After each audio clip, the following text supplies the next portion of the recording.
looky there. Shiny, shiny. Color sanded, buffed out. Body pretty straight.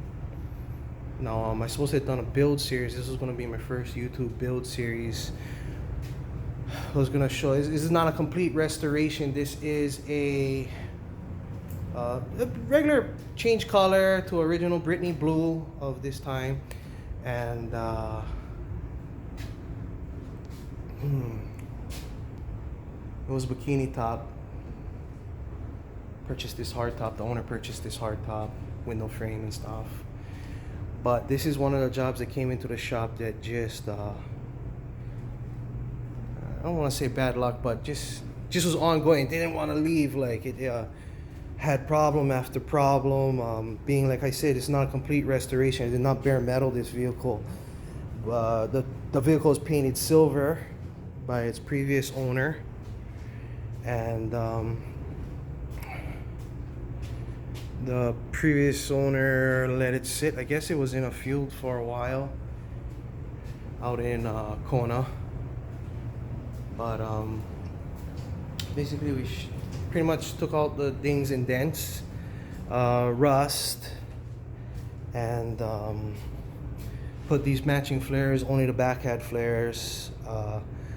It was a set of 4 flares, and the fiberglass flares that was on here prior, and don't mind that black is actually the, when I drilled out, that's just the rubbish. I'll go back and clean that up. But these flares are, I think, plastic, polyurethane, whatever you want to call it. And yeah, so being that the back had cut flares already, when I took it off to put these ones on, they didn't line up. There was a chunk showing right in here, so I had to trim this, but yet this upper piece over here was a lot bigger, so it took some finessing and taking time trying to even everything out. This hood was dented up just from people slamming on it, pushing on it. But look at that, no dents on this thing. She's a straight. It's rubbish. But yeah, so everything from this here roof and window frame, I guess the owner purchased it from the same company, but the window frame is manufactured from one manufacturer. Another company manufactures the top and the sides. This was a bikini top, and yeah, had some issues. Like I said, this was not a full-on restoration, bare metal. You know, the owner, as I discussed with all my customers before I take on a job of this size, and normally they never take this long, but like I said, we ended up with issues. Fitment of the roof, fitment of that roof to the window, to these doors, and then all the way to the last day prior to painting. You can see up here that gap is big, but I can't do nothing about that. Like I said, it's not a restoration. I cannot change this quarter. It's an old vehicle. Probably had damage prior to this, and somebody fixed it. Same with the other side. It seemed that this has a little twist, but the owner's gonna use it. Here in Hawaii, there's a lot of nice beaches and stuff, and some do require a little off-roading. See, it's a little bit off.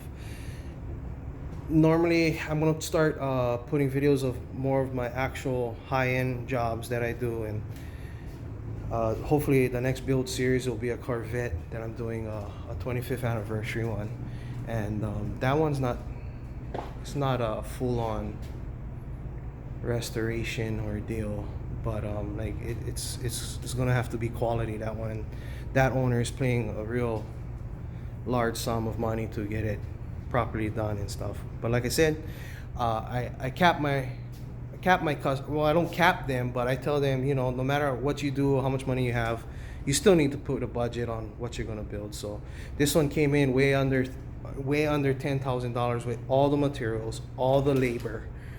So it just took a lot of time. In fact, this vehicle in particular, this gasket here and the gaskets for here, There was none on this top. There is no screw holes to put this side onto the roof. So what I did, I used the Valvoline poly grip or some shit like that. It's a two-part panel bond agent, which I use to bond this side to the roof. There are a few screws holding it together just to keep it in place as that panel bonding agent cured. So that yeah, this roof took a lot of, I guess, finesse to line this roof up to this window frame.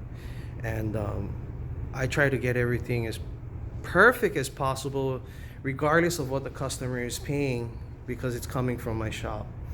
And yeah, pretty much that's where we're at. Rust issues with this vehicle. It's crazy because this vehicle is from the dry side of the big island of Hawaii.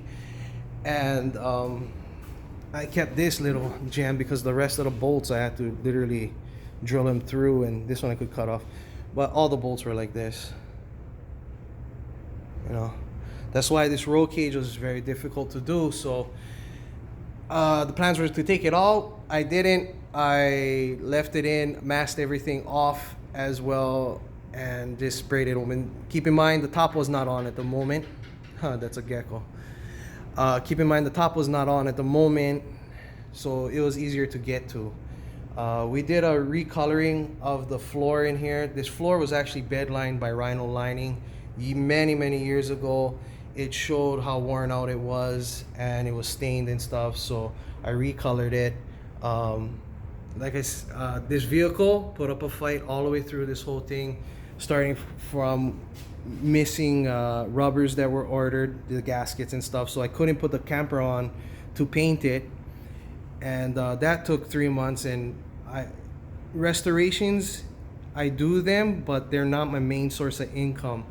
So it's insurance work that is my main source of income. But I do love doing this kind of stuff, and I actually had fun doing this particular job, regardless of how crazy and stressed I got.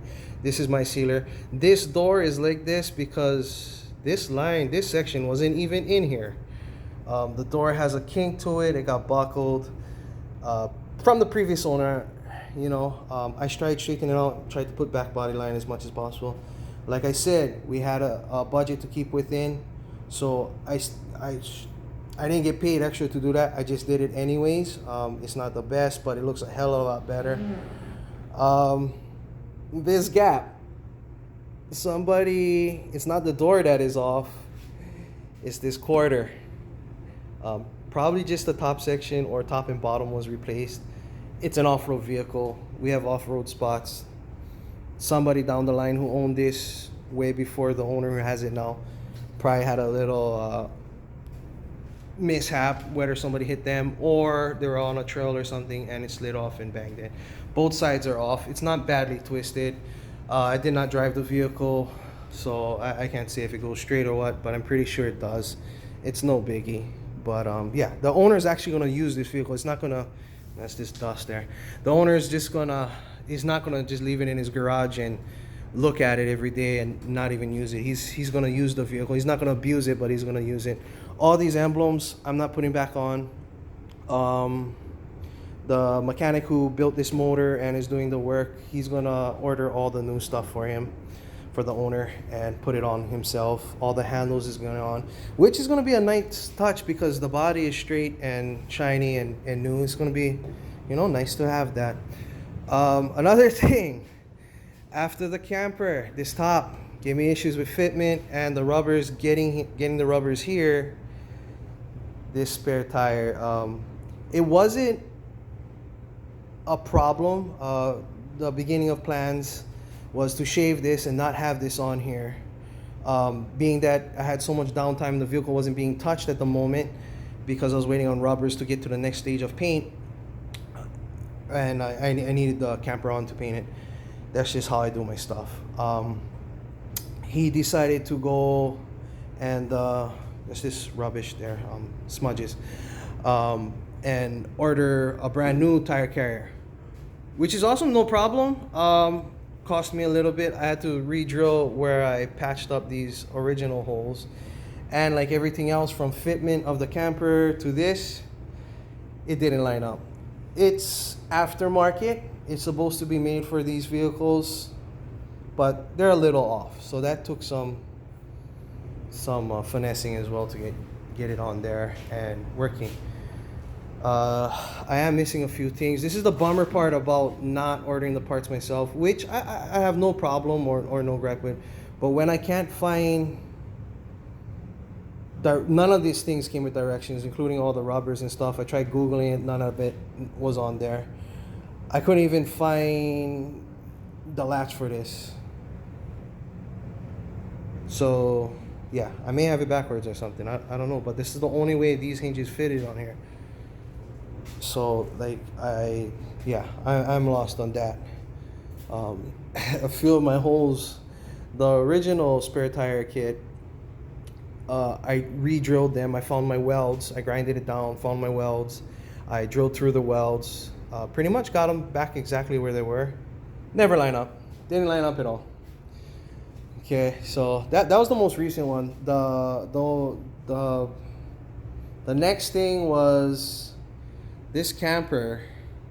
This hardtop is removable. I don't know how one person can remove it. 3 of us had hard time, and when it was pretty much done painting for the first time, I scratched it, gouged it here because this thing just popped off and it went down and it hit the side. Yeah, this thing was putting up a fight to get done. Maybe it liked it here on the wet side of the Big Island. I don't know. These flares, these awesome flares, which I'm so thankful. Even though I felt bad cutting these front fenders to put these flares on, because these front fenders were in awesome shape. At least they match now.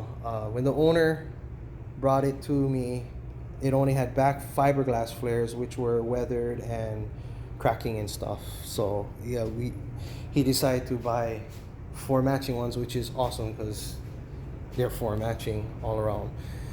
Issue I had with this side, this driver's side and the passenger back quarters had flares on top of the fiberglass ones that I was speaking about.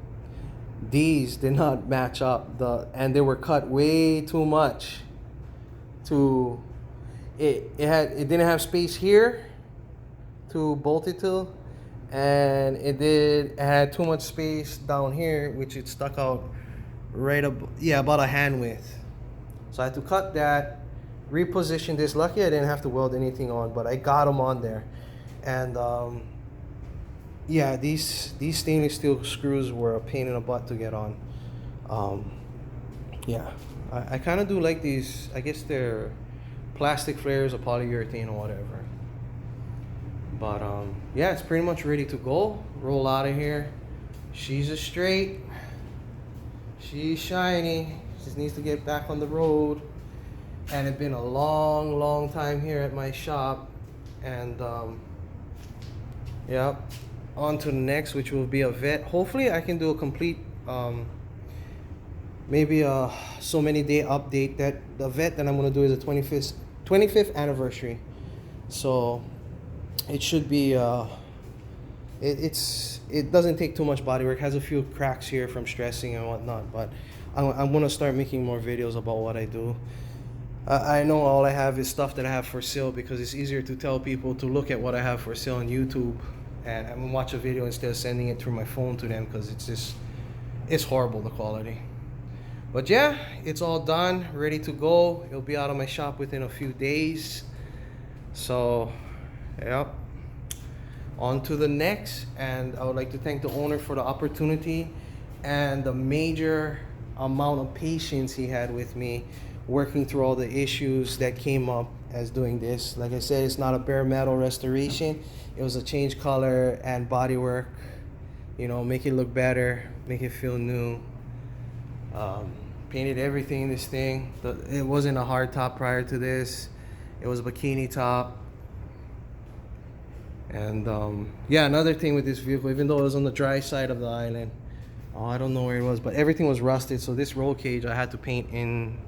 Well, it wasn't, the roof wasn't on, but I painted it inside because I couldn't take it off. A lot of stuff, even these seats, when I recolored the floor, because this was bed lined before with Rhino lining, I made it look a whole lot better. It's not weathered or anything, but yeah, I couldn't take none of these seats out. They were just rusty, and I just didn't want to. Even all these controls, I couldn't get them out. They was just all corroded. They're old, they're original. I think he's going to replace them, so you can leave me a message on YouTube if you want to purchase any of this original stuff. Even all the badges too, he's buying brand new stuff. So yeah, thank you guys for watching, and catch you guys later. See you on the next one.